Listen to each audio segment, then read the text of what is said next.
नमस्कार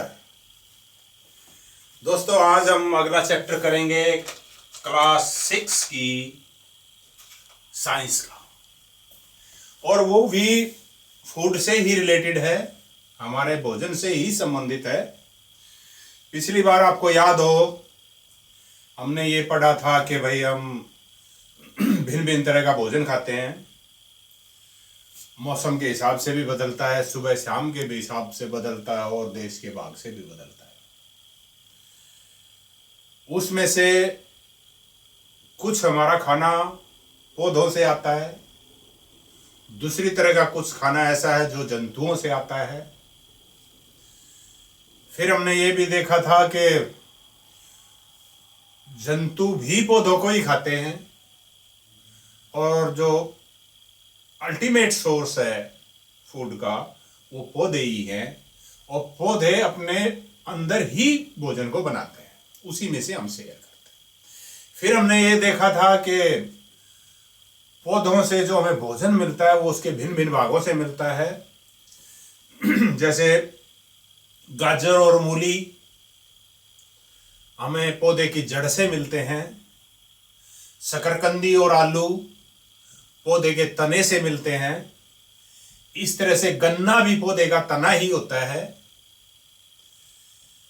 लीफ में पत्ता गोभी और साग, ये जो बथुआ, पालक, सरसों की पत्तियां भी प्रयोग होती हैं, सरसों के बीज भी प्रयोग होते हैं। पत्तियों के बाद फूल, ड्रम स्टिक का फूल जैसे यूज होता है खाने में, और फूल गोभी प्रयोग होती है। इसी तरह से फल, टमाटर भी, टमाटर पौधे का फल है, सेब, ये तो आपको पता ही है। तो इस तरह से हमने देखा कि पौधे के भिन्न भिन्न भाग खाने के रूप में प्रयोग होते हैं। एक चीज मैंने देखा कि किसी ने पूछा, स्टूडेंट ने, कि शहद अगर आए तो हम क्या कहेंगे, हमें पौधों से मिलता है या जानवरों से मिलता है? साहब, शहद आपको जंतुओं से मिलता है। ये क्योंकि मधुमक्खियां तैयार करती हैं। मधुमक्खियां जो नेक्टर इकट्ठा करती हैं पौधों से, वो पौधों से आने वाली चीज है। नेक्टर पौधों से मिलता है, लेकिन नेक्टर का हम सीधा इस्तेमाल नहीं करते। मधुमक्खी जब उसको शहद में परिवर्तित कर देती हैं, उसे शहद बना देती हैं, हम शहद का प्रयोग करते हैं। ये हमने देखा था। आज हम देखेंगे कि हम इस खाने के बारे में इतना क्यों पढ़ रहे हैं, हमारे क्या काम आएगा ये।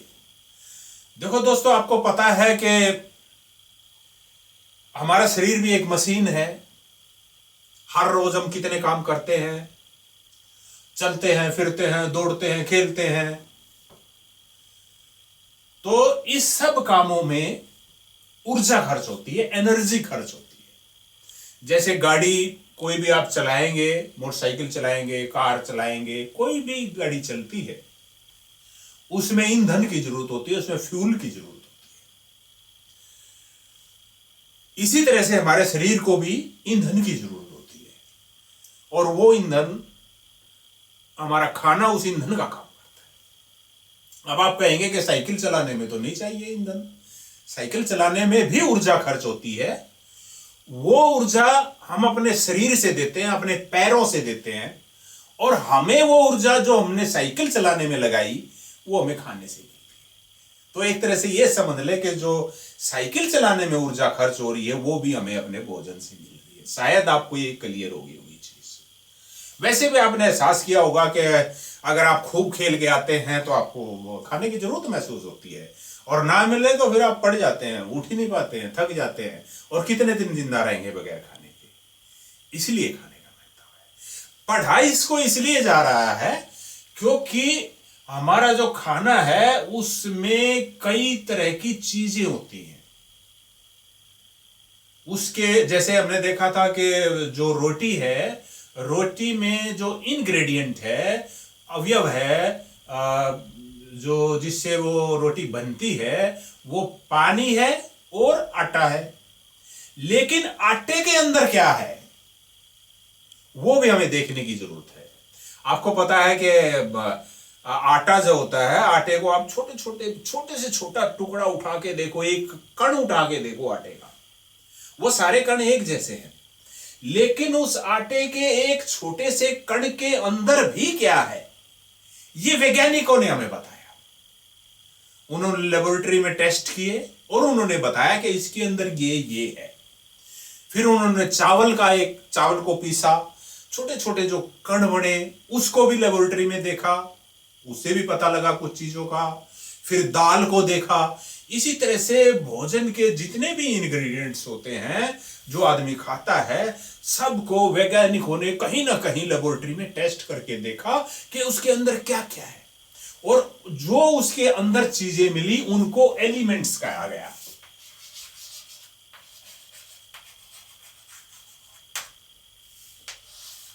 या कंपोनेंट्स आप इनको कह सकते हैं। और ये मुख्य रूप से इनकी जब क्लास बनाई गई, कैटेगरी बनाई गई, जो इनमें चीजें मिली, जो खाने की चीजें हैं उनके जब कणों को तोड़ा गया, वो 5 कैटेगरी उनकी बनाई गई। एक जो कैटेगरी थी पहली, वो कार्बोहाइड्रेट्स है, कार्बोहाइड्रेट्स। दूसरी जो कैटेगरी बनी वो फैट की बनी, फैट्स कह सकते हैं। तीसरी जो बनी वो प्रोटीन्स की बनी, और चौथी जो बनी वो मिनरल्स की बनी। पांचवी जो बनी वो विटामिन्स की बनी। छठी जो बनी वाटर की बनी। मैंने बताया था कि 5 ही हैं, लेकिन पानी भी है। पानी यहां इसलिए हम कह रहे हैं कि आपको शायद पता नहीं होगा कि हमारा जो शरीर है, जैसे मेरे अंदर अगर 68 किलो बोझ है अभी, तो उसमें से 34 किलो तो सिर्फ पानी है, और ये हर किसी में होता है। लगभग 50 किलो, लगभग 50% है। अगर आप जो पाठ सुन रहे हैं, आप में से अगर किसी का जो वेट है वो 20 किलो है, तो उसमें 10 किलो तो सिर्फ पानी है। बाकी 10 किलो में हड्डियां भी आ गई, मांस भी आ गया, खून भी आ गया। तो इसलिए पानी भी जरूरी है। और पानी आपको पता ही है, खाने की जितनी चीजें हैं सब में होता है, कम ज्यादा का फर्क है। जैसे टमाटर को तो आप काट देंगे, थोड़ी देर में उसमें से पानी निकल जाएगा बाहर, उसमें ज्यादा पानी है। गेहूं का दाना है, उसमें भी पानी होता है, लेकिन इतना ज्यादा नहीं होता जितना टमाटर में है। इसी तरह से इन सब में, जैसे आपका गेहूं है, आपका चना है, चावल है, दाल है, दूध है, अंडा है, जितनी भी चीजें हम खाते हैं उन सब में ये सारी चीजें होती हैं। कम ज्यादा होती हैं। किसी में कार्बोहाइड्रेट ज्यादा होगा, किसी में फैट ज्यादा होगा, किसी में प्रोटीन ज्यादा होगा, किसी में मिनरल ज्यादा होंगे, किसी में विटामिन ज्यादा होंगे। ये परसेंटेज का अलग अलग होगा, पर सब में लगभग सारी चीजें होती हैं।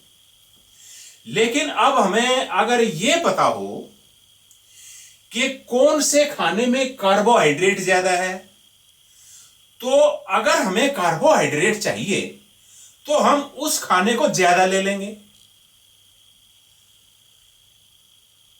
और फिर हमें यह भी पता होना चाहिए कि हमें कार्बोहाइड्रेट ज्यादा चाहिए या प्रोटीन ज्यादा चाहिए।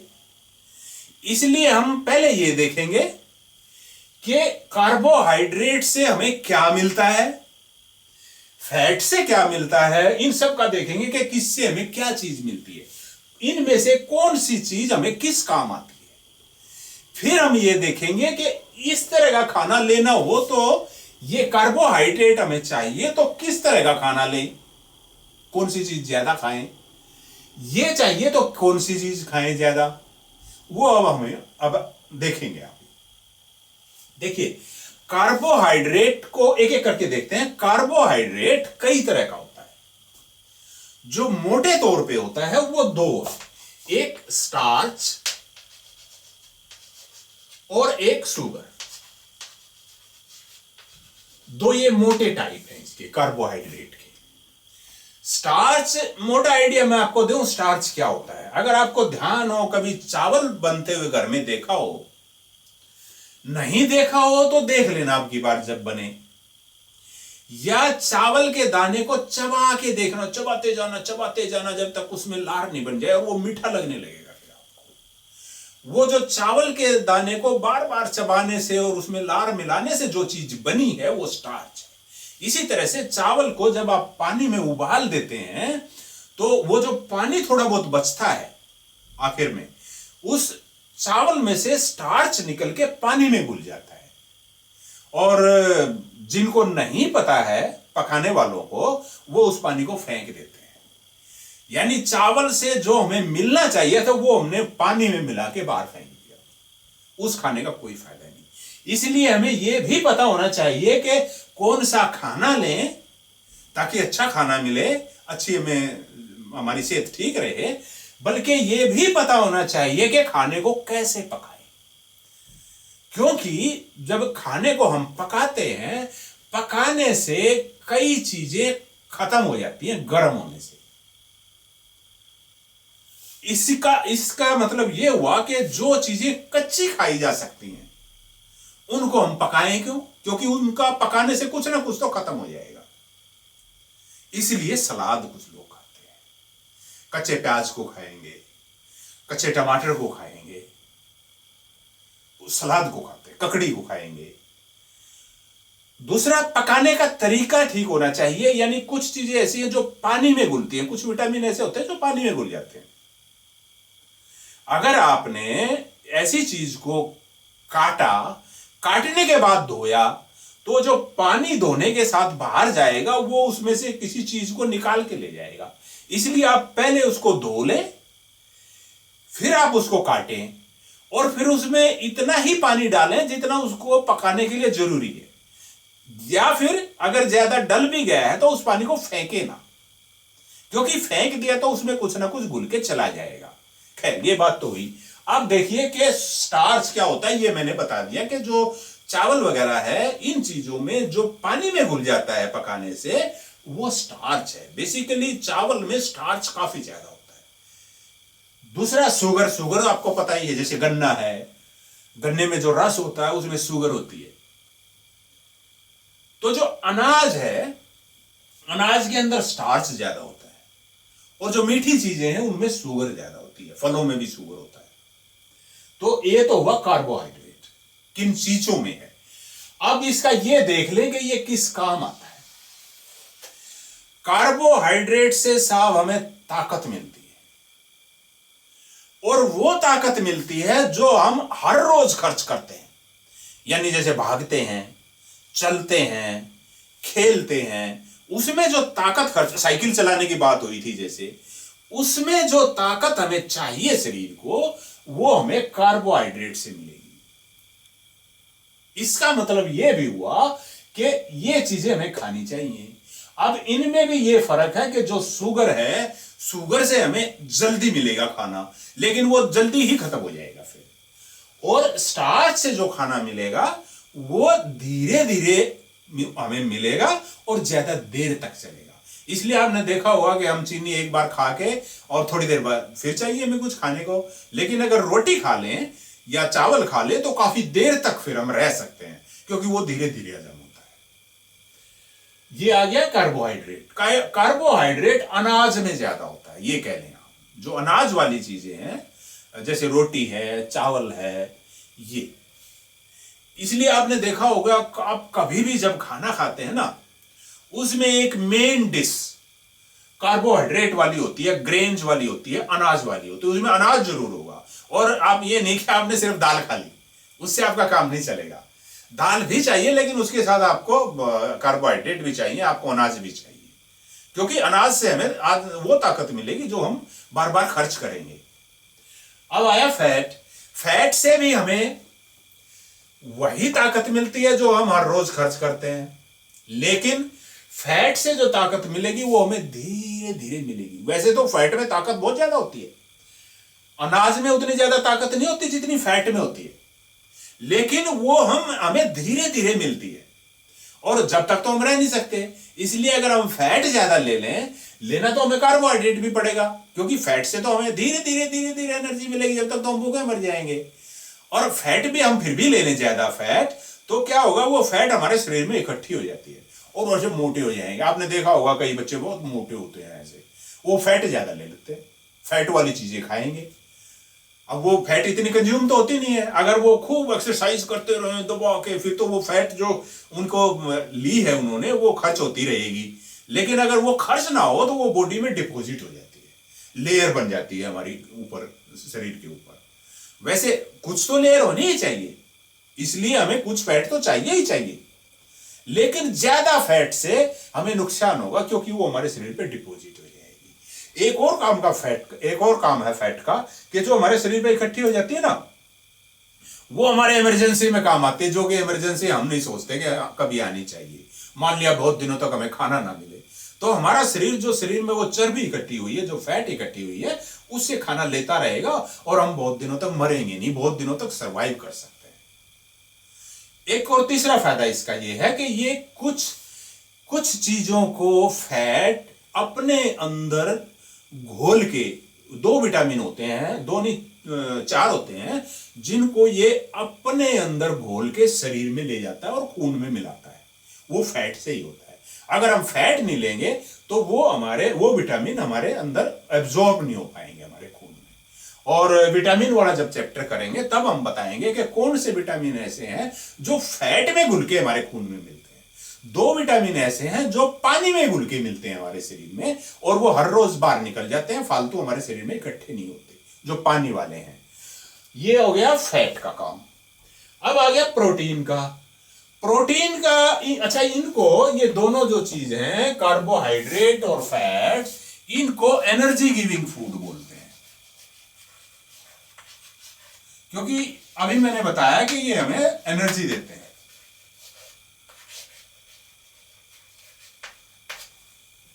कार्बोहाइड्रेट और fat.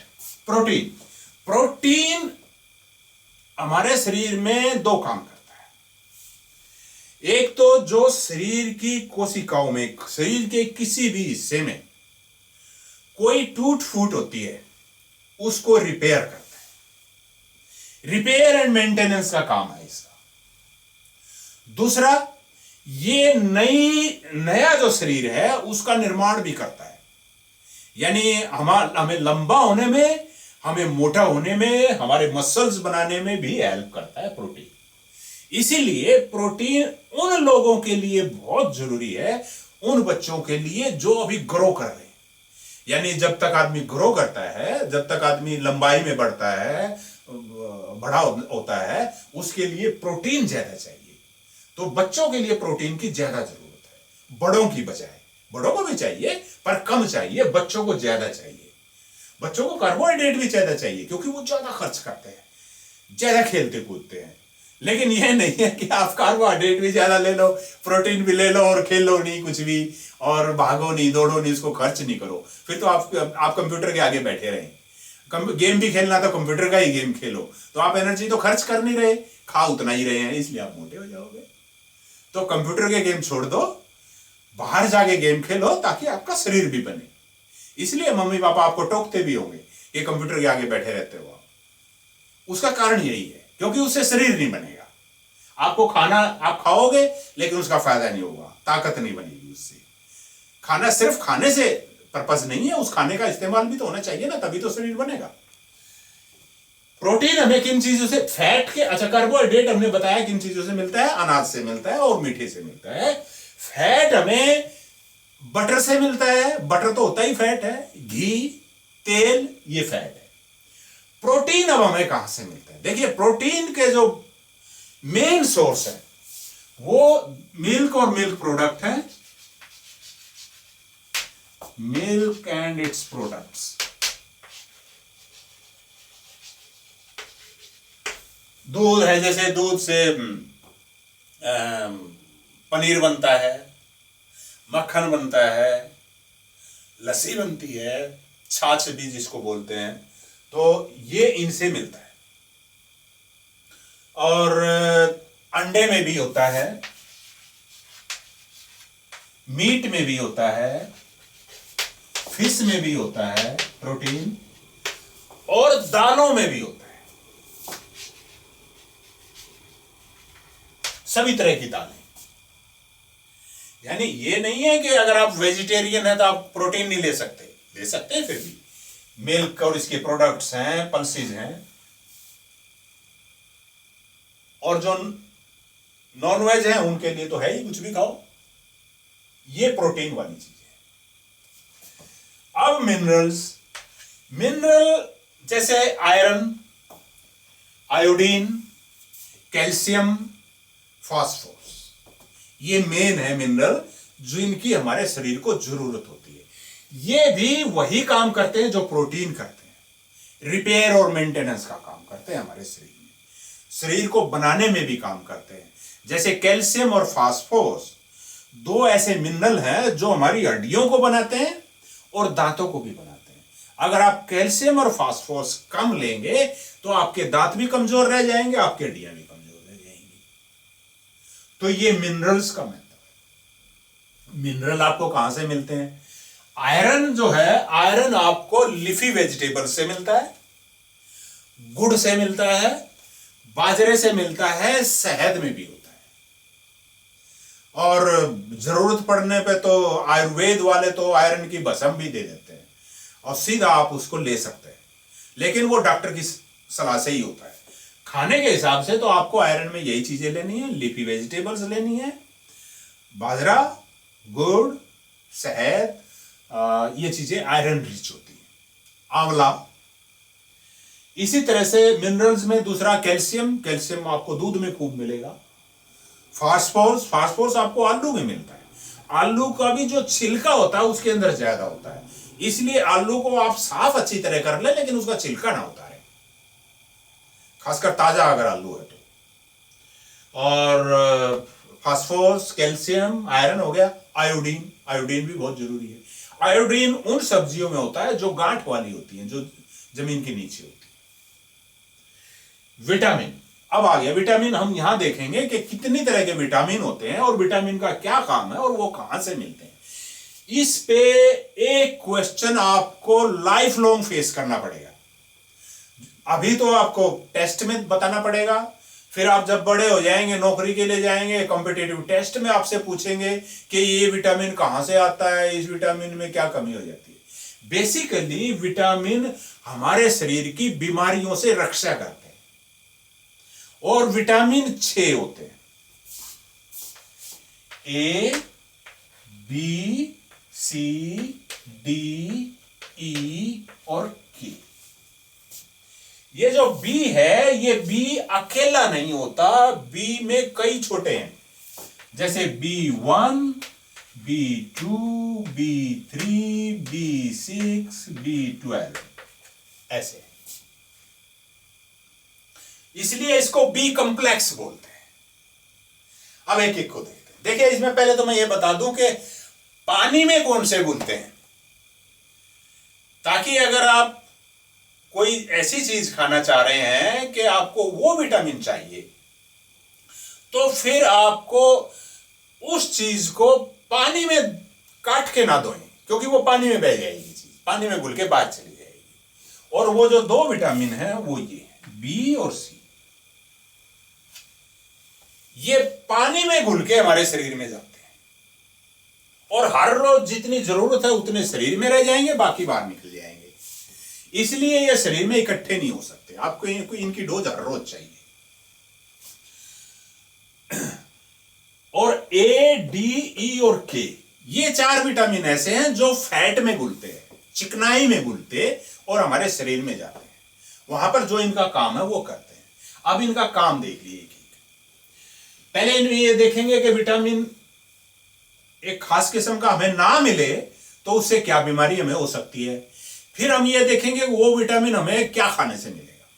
Vitamin A, vitamin A हमारी आंखों के लिए जरूरी है, हमारी खाल के लिए जरूरी है, और हमारे बालों की सेहत के लिए। 3 चीजों के लिए जरूरी है विटामिन ए। आंख, खाल, बाल। आंख में क्या कमी हो जाएगी? अगर विटामिन ए नहीं मिला तो आपको दिखने कम लग सकता है, हो सकता है आपको रात को कम दिखाई दे, दिन में ठीक दिखाई दे। बहुत से बच्चों को ऐसा भी हो जाता है, उसको रतौंधी या नाइट ब्लाइंडनेस बोलते हैं। वो विटामिन ए उसका एक कारण होता है। आपकी खाल खुरदरी हो जाएगी, आपके बाल सूखे सूखे हो जाएंगे, ये विटामिन ए की कमी है। पहले हम ये देख लें कि किसकी कमी में क्या होता है, फिर हम देखेंगे कि वो कौन सा विटामिन कहां से मिलता है। विटामिन बी, विटामिन बी की कमी में बेरी बेरी नाम का एक रोग हो जाता है।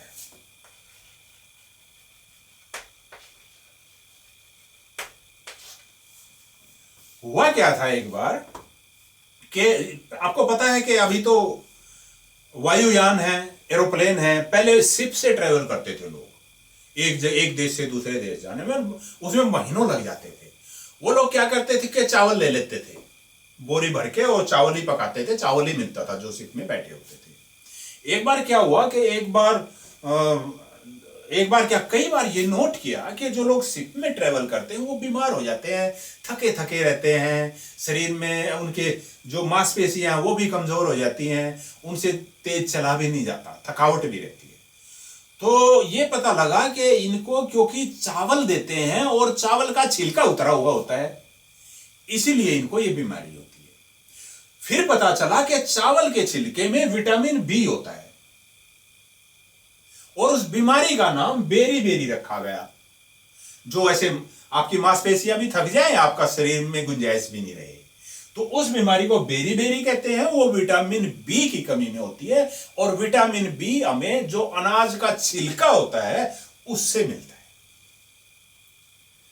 विटामिन सी, विटामिन सी की कमी में सकरवी नाम का एक रोग हो जाता है। सी और सकरवी, इससे आप मिला के याद कर सकते हैं, सी से ही सकरवी बनता है। तो ये बीमारी हो जाती है। इसमें क्या होता है, आपके मसूड़ों से खून आने लगेगा, थोड़ा सा कहीं लग जाएगा तो घाव ठीक नहीं होगा। ये विटामिन सी की कमी में होता है। विटामिन डी, विटामिन डी क्या काम करता है कि जो हमें कैल्शियम, मैंने बताया था ना कि हड्डियों के लिए जरूरी है, ये कैल्शियम के साथ मिलकर हड्डियों का निर्माण करता है और दांतों का निर्माण करता है। यानी कैल्शियम का हमें कोई फायदा नहीं होगा अगर हमारे शरीर में विटामिन डी नहीं है तो ये विटामिन डी का फंक्शन है। इसीलिए जिसको विटामिन डी नहीं मिलता, जिस बच्चे को, उसकी हड्डियां मुड़ जाएंगी, अच्छी तरह विकसित नहीं होंगी हड्डियां, टेढ़ा यूं टांग करके चलेगा या कमर यूं झुक जाएगी, तो उस बीमारी को रिकेट्स बोलते हैं।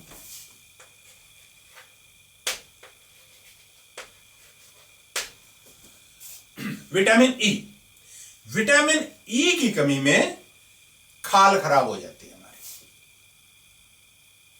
विटामिन के, विटामिन के की कमी में हमारा शरीर जमता नहीं है। जैसे कहीं घाव लग जाए ना, घाव हो जाए ना, घाव होने के बाद आपने देखा होगा कि थोड़ी देर के बाद खून अपने आप जम जाता है, खून की क्लोटिंग हो जाती है।